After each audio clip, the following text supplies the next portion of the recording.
Hello friends, स्वागत है आप सभी का एक बार फिर से मेरे यूट्यूब चैनल पर। दोस्तों आज जो हम बात करने वाले हैं कैम्पडॉक्स एलबी कैप्सूल के बारे में। दोस्तों कैम्पडॉक्स एलबी कैप्सूल का इस्तेमाल करने से कौन कौन से फ़ायदे होते हैं, इस कैप्सूल को कितनी मात्रा में इस्तेमाल किया जाता है, इसके इस्तेमाल करने से कौन कौन से साइड इफेक्ट देखने को मिल सकते हैं। दोस्तों कैम्पडॉक्स एलबी कैप्सूल की बात करें तो इसके अंदर दो तरह के इंग्रेडिएंट इस्तेमाल किए गए हैं, doxycycline 100 mg and lactic acid bacillus 5 billion spores. इन दोनों इंग्रेडिएंट को इस कैम्पडॉक्स एलवी कैप्सूल के अंदर इस्तेमाल किया गया है।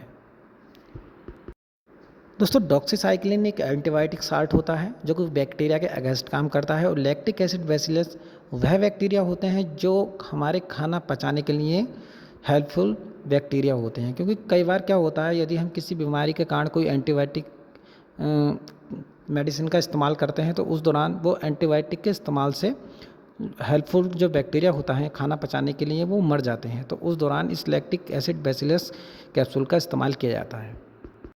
बात करते हैं दोस्तों कैम्पडॉक्स एलबी कैप्सूल को डॉक्टर के द्वारा कौन कौन सी बीमारियों में दिया जाता है। दोस्तों इस कैप्सूल का जो इस्तेमाल किया जाता है, यदि किसी के पेट में संक्रमण हो जाता है, आंतों में इन्फेक्शन हो जाता है, तो उस दौरान इस कैप्सूल को दिया जाता है। उसके साथ साथ दोस्तों यदि किसी के कील मुहासे निकल आते हैं, स्पेशली दोस्तों यदि आपके चेहरे पर कील मुहासे निकल आते हैं, पिंपल्स हो जाते हैं, तो उस दौरान दोस्तों इस कैप्सूल का बहुत बेस्ट रिजल्ट रहता है।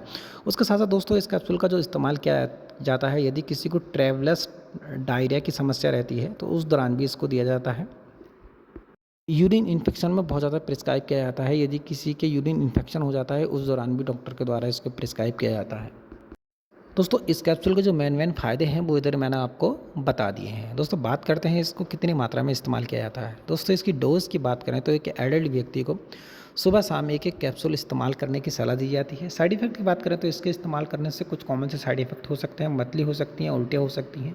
ये इसके कुछ कॉमन से साइड इफ़ेक्ट हैं जो इस्तेमाल करने से किसी किसी पेशेंट में देखने को मिल सकते हैं।